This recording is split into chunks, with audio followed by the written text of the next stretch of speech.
Dungeon Master Screens. Why or why not? Today on the Whispering GM.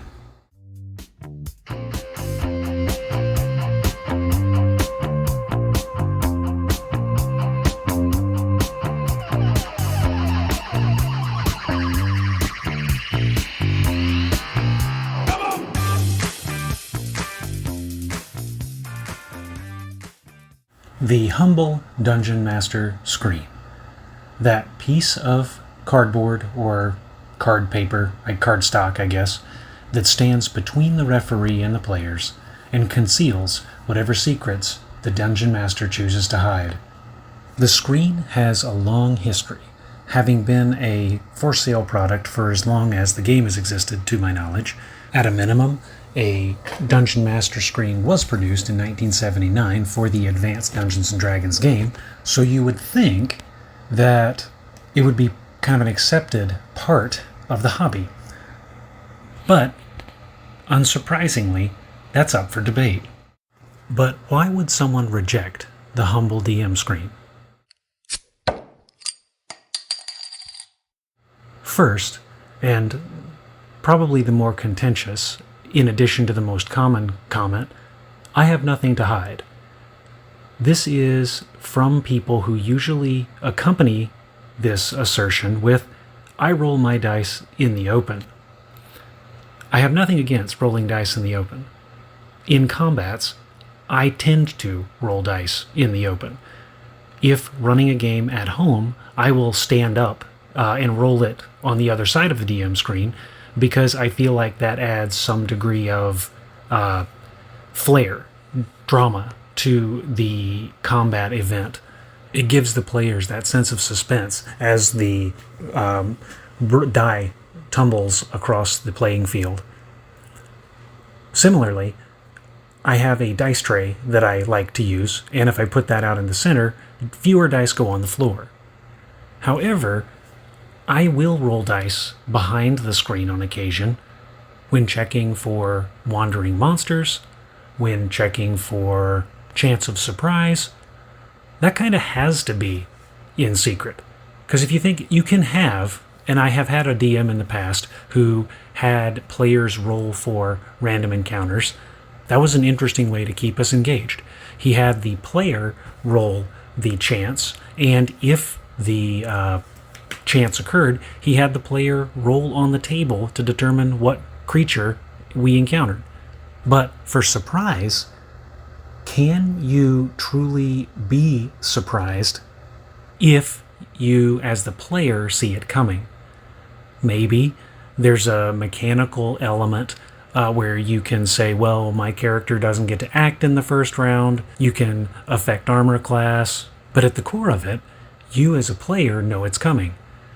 It eliminates the possibility of a stealthy enemy.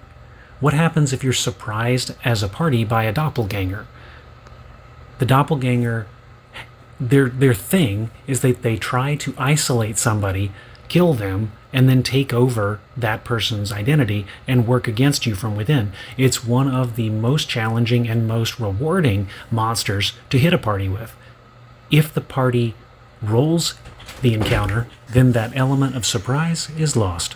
That element of ongoing intrigue, you miss out.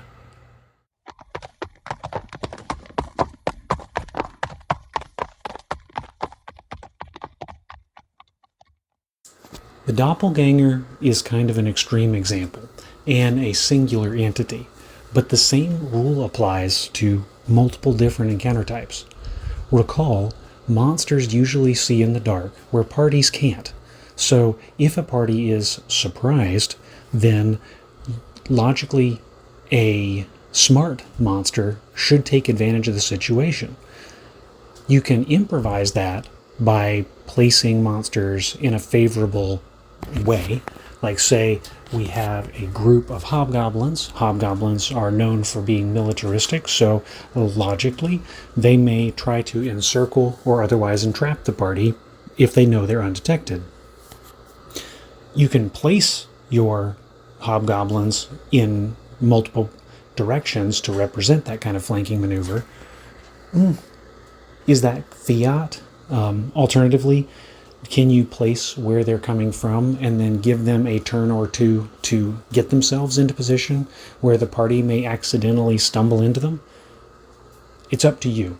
But the fact of the matter is, by having the encounter and the surprise roll hidden from the players, you gain the advantage of the doubt. You can do the doppelganger. You can have them tail the party. You can have them trade out for a hireling. You can do that. Who knows, maybe if the party is smart, they won't get the opportunity to swap out. By contrast, you can have the hobgoblins flank them, or you can place the hobgoblins as though they were flanking them, whether that grates on your fudge conscience or not. You lose the element of surprise when you replace the element of surprise with purely mechanical penalties. In another vein, what about places in the rules as written where it says results of rolls should be concealed from the player? Searching for traps, for example. Rules as written, the party should not know whether the roll succeeded or not. Searching for secret doors. Rules as written, the party should not know whether they succeeded or not. They should know that they looked. They can act on the fact that they looked. The results will speak for themselves. I've heard some interesting approaches to this, like, for example, move silently or surprise from a player perspective, having the player roll it, but only roll it when it matters. Like, so I'm sneaking up on a guard. When I get to the point where it would be inconvenient for me to fail, or whether the guard would logically hear me, roll it then to see if you're moving silently, which is kind of narratively fun, but it requires a little bit of judgment as to when it would happen. But the point remains, rules as written, the referee is supposed to roll that, and the referee is supposed to dictate what happens. The player doesn't know. Now, I am not a slave to rules as written. I try to stick to them, because if you change too much too frequently, you reduce the predictability of the game. Predictability, or I guess consistency is a better word, consistency being a key element for player skill. You can't get better at a game if the game's rules are Calvin ball. Though I am not a slave to raw, if you roll those in the open, you cannot also claim to be a proponent of raw. You are not doing what the book says. No judgment, just statement of fact.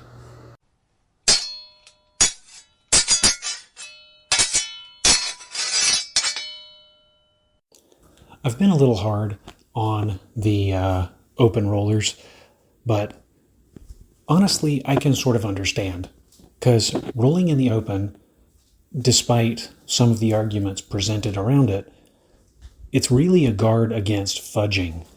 By rolling in the open, I, as the referee, cannot create an encounter out of nowhere because I want the party to go a certain direction. I, as the referee, cannot create not create, but I cannot kill my monster because I want the players to win and move forward.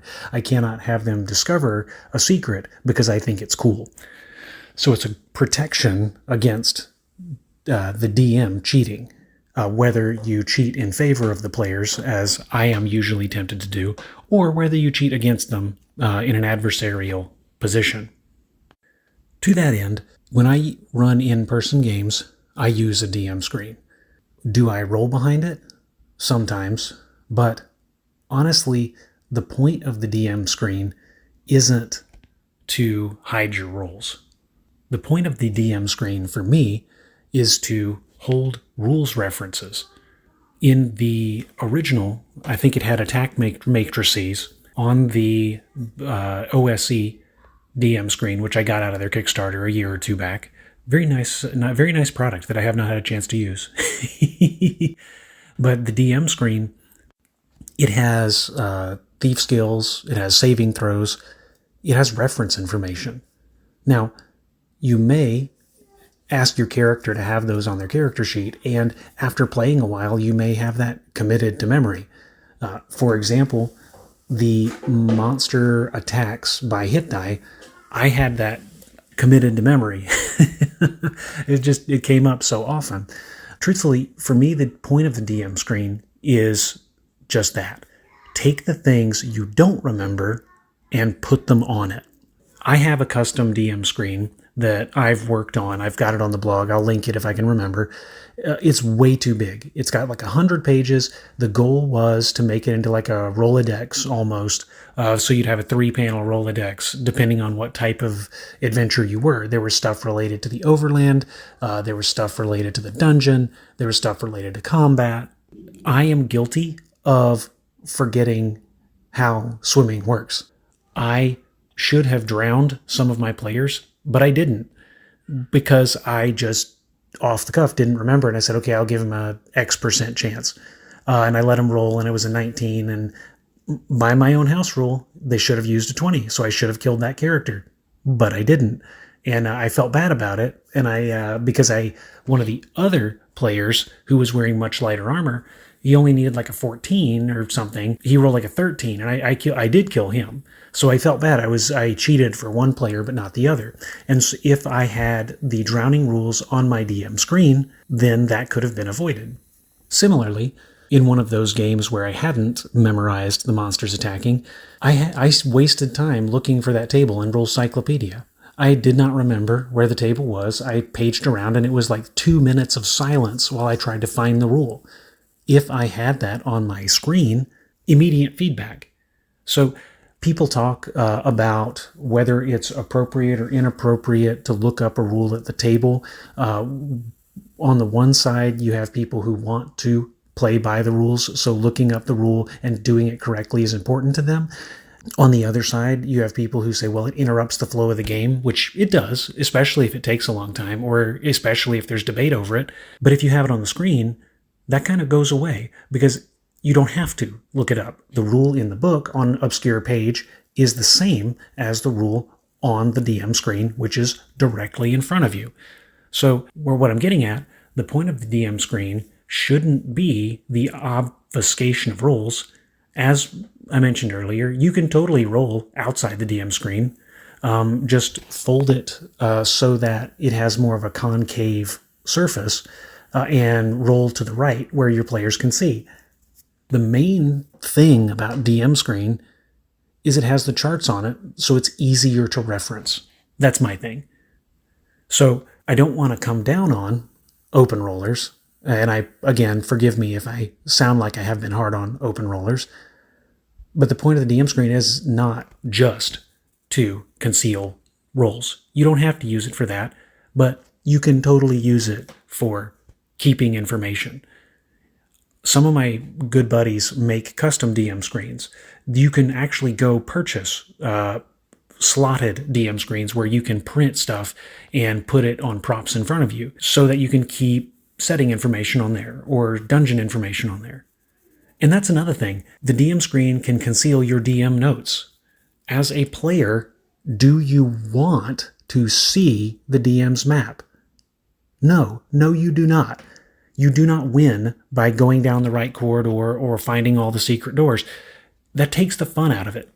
The point of the adventure, whether it's a hex crawl or a dungeon crawl, is exploration.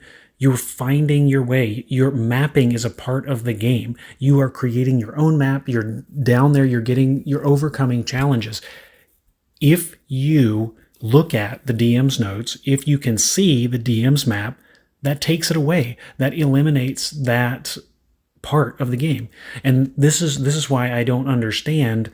Well, I understand that they're different, but I do. The better way to put it is I don't share their enjoyment for people who use non-Fog of War VTTs. Like, if I can see the map behind me, if I can see the map ahead of me, what's the point? That takes away from the game. I'm just playing a MOBA at this point with extra steps. So in summation, there are some things you should hide. Maps, encounter tables, and other things that the players are meant to discover.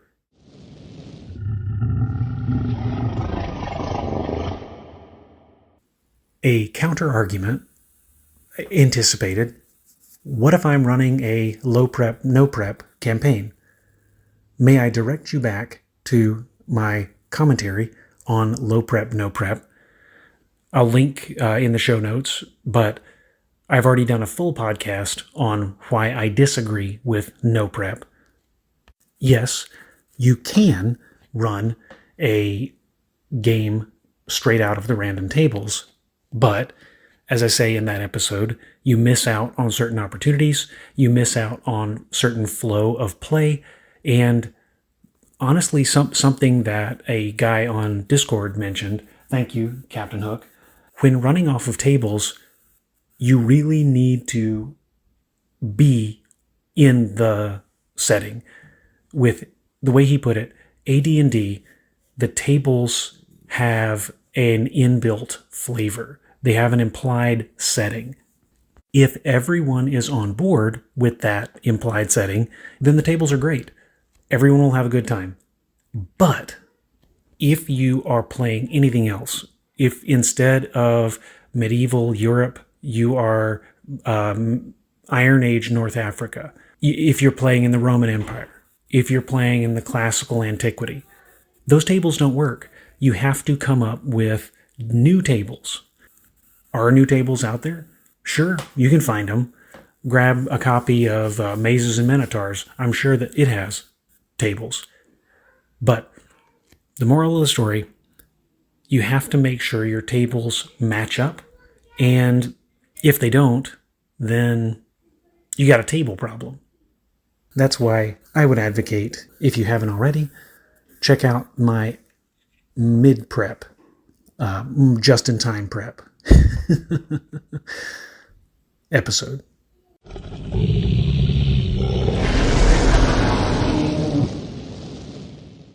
And that's just about all I have to say on the Dungeon Master screen. Now, let's go into some calls. Hey there, Taylor. I'm just listening to your episode where you've been talking about players obfuscating their plans from the GM. I think this is potentially more of a danger in games where plots are designed specifically for certain PCs. And for example, in the open table game I'm running at the minute, players have to tell me what they're investigating, and also the world is pretty much there for them to explore. I've not created the plots around specific PCs. The whole game is built around the idea that the players tell me their plans and I then prep for it. So it sort of saves me having to deal with that sort of thing. But like I say, the world isn't specifically tailored for them. The world is there. There is stuff going on.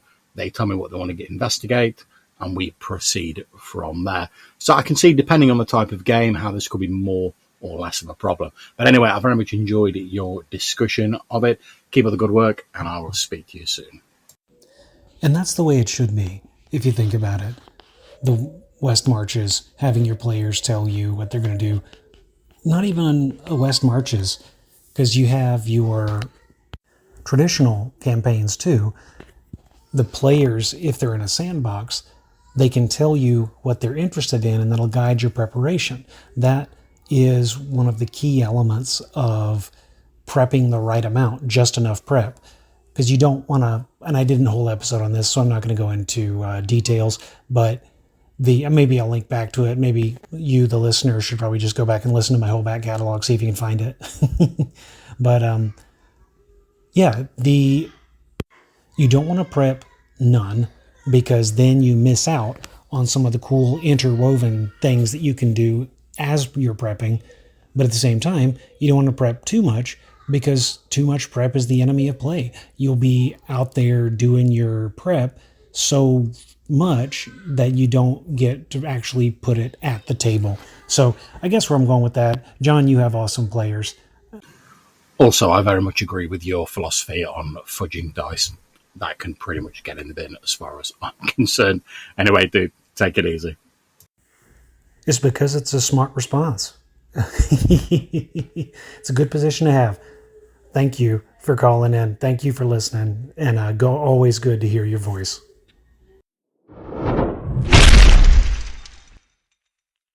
Hey Taylor, Riley here. You asked how much of AC is active defense. Well, let's have a look. Imagine I'm using a game with ascending AC, base AC of 10, and dex modifiers applying.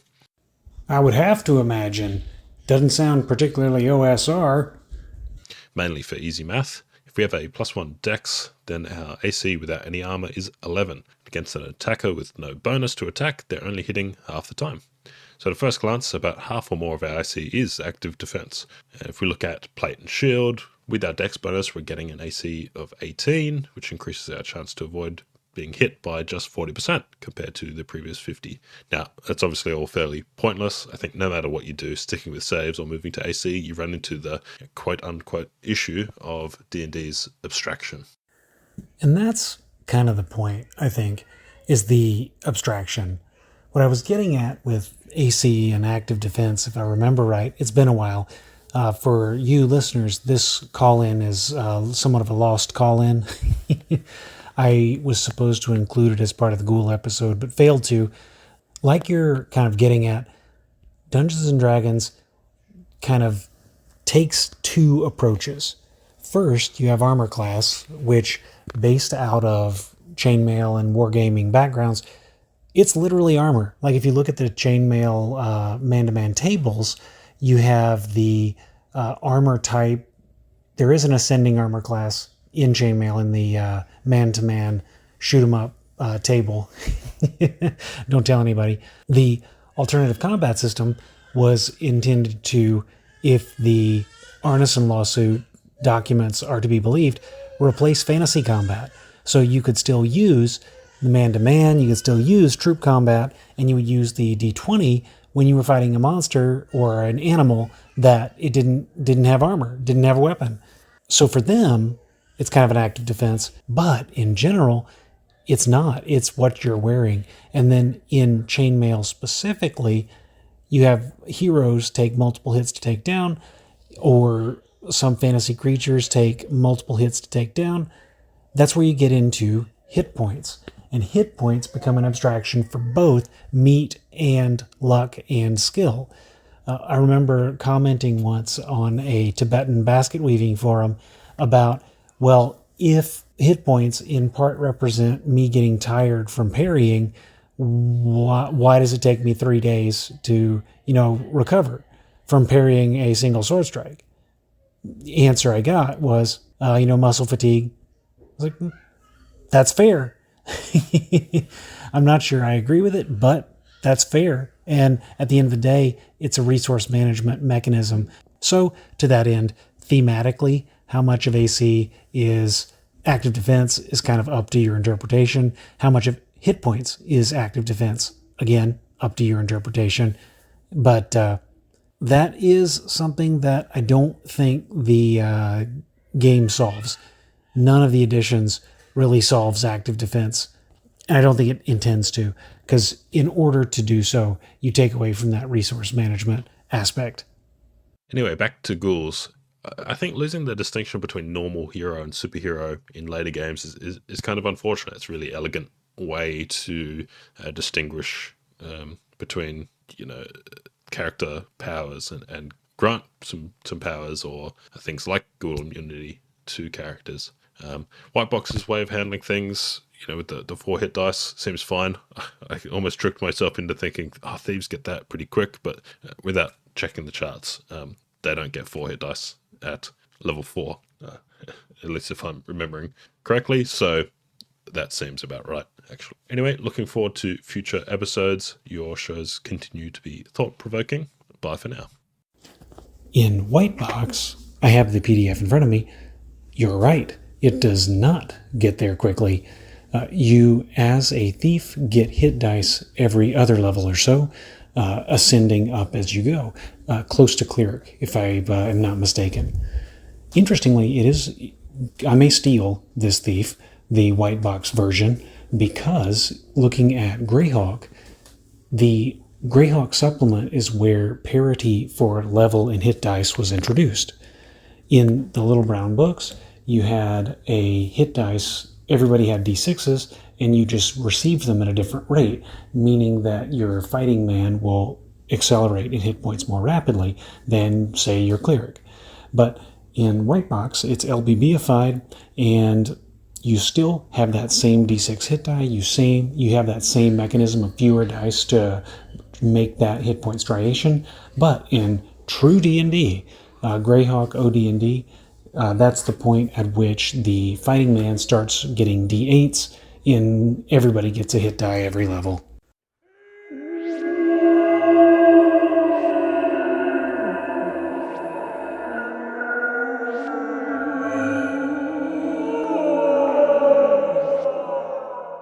And further, thank you for bringing up Ghouls, because I found some notes in my little keeper app that I use when I have ideas that I want to talk about.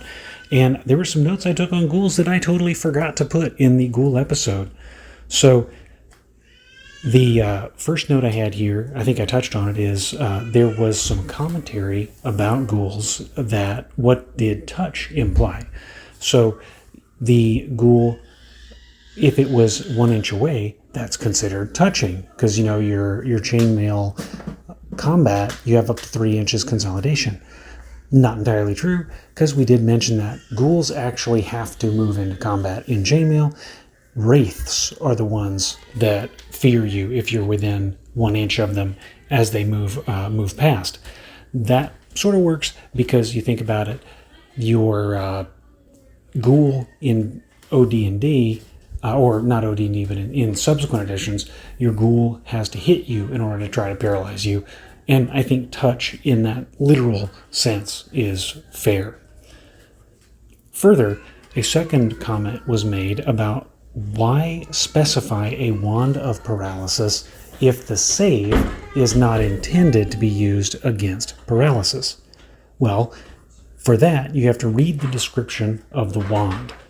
The wand of paralysis... I guess I'm not recording anymore. And it's now tomorrow. So, to continue from what I was saying, the question was raised, if the save is not meant to apply to paralyzation generally, why specifically call out wands of paralyzation under the wands save? Well, the answer to that is actually in Monsters and Treasure. If you page over to page 34, under Wands and Staves, wands are considered as being endowed with projectiles or rays of the 6th level. Staves have 8th level. So you scroll down a little bit, and under Paralyzation, the Wand of Paralyzation, a Paralyzation ray of the same dimensions as a Fear Wand. A Fear Wand. So what does that do? Wands and Staves, same page. Under Fear, the wand affects all creatures within a cone-shaped area emanating from it 6 inches outwards to a base 3 inches wide. All within must make their saving throw against magic or be panicked and flee. Therefore, why would the paralyzation wand be specified in the wand's entry? Because if the paralyzation wand is stated to otherwise resemble a wand of fear, the wand of fear is explicitly a save against magic. Staves and spells being harder. Looking at page 20 of Men and Magic, we'll follow the fighting man progression. Staves and spells are 3 points harder at low level, 3 points harder at mid level, 3 points harder at high level. There is a 15 percentile point difference between those saves, so it makes sense. It makes sense as to why you need to specify. Next, talking about the probability of survival. So, nowhere in the 3 little books does it specify that you have a percentile chance to survive resurrection or survive polymorph or turn to stone. So, where did that come from? Well, digging into it, Greyhawk. That came out a year later in page 9. Bonuses and penalties to advancement due to abilities. On this page, we have a note probability of surviving spells with an asterisk for polymorph, stone, etc., as well as probability of resurrection survival, which appears to be slightly worse. 5% different, or 5 percentage points different, up until a constitution of 16, at which point there's only so many points you have left. And so the probability of resurrection survival is never 100% compared to the withstanding adversity, which at 16 or above is guaranteed, and the probability of surviving spells is only guaranteed with a maximum constitution of 18. So we were wondering, where did that come from? Came from Greyhawk.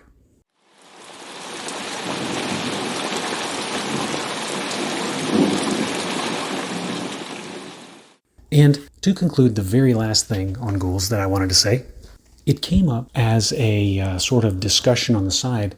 What actually is Ghoul paralysis? Do they exude some mystic, magic, necrotic aura that causes your muscles to seize?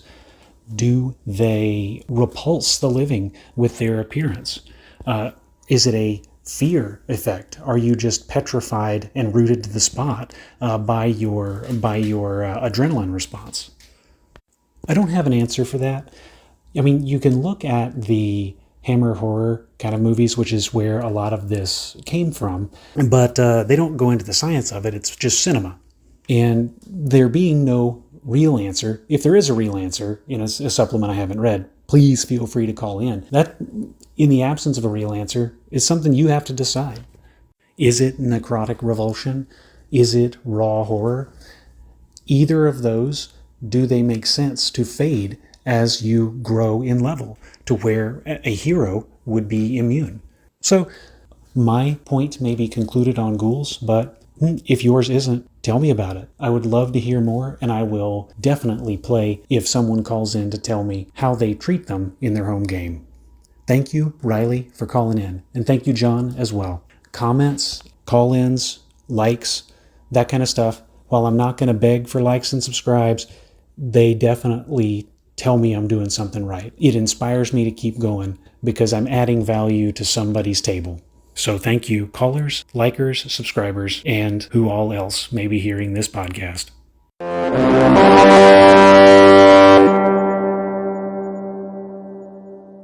And that wraps up this episode of the Whispering GM podcast, a product of Clericware Ringmail and an independently operated production for educational and informative purposes, released under the Totally Steal This license. Some sound effects are retrieved from Pixabay, made available under the Creative Commons 0. Others are retrieved from Mixkit.co and used under the Mixkit.co royalty-free music license. Theme music is Dirty Blues, composed by Michael Ramir C., retrieved from Mixkit.co and also included under the Mixkit.co royalty-free music license. Parties interested in or with questions regarding the podcast are encouraged to reach out via the methods provided on the Clericware Ringmail blog. Thank you for listening, and delve on.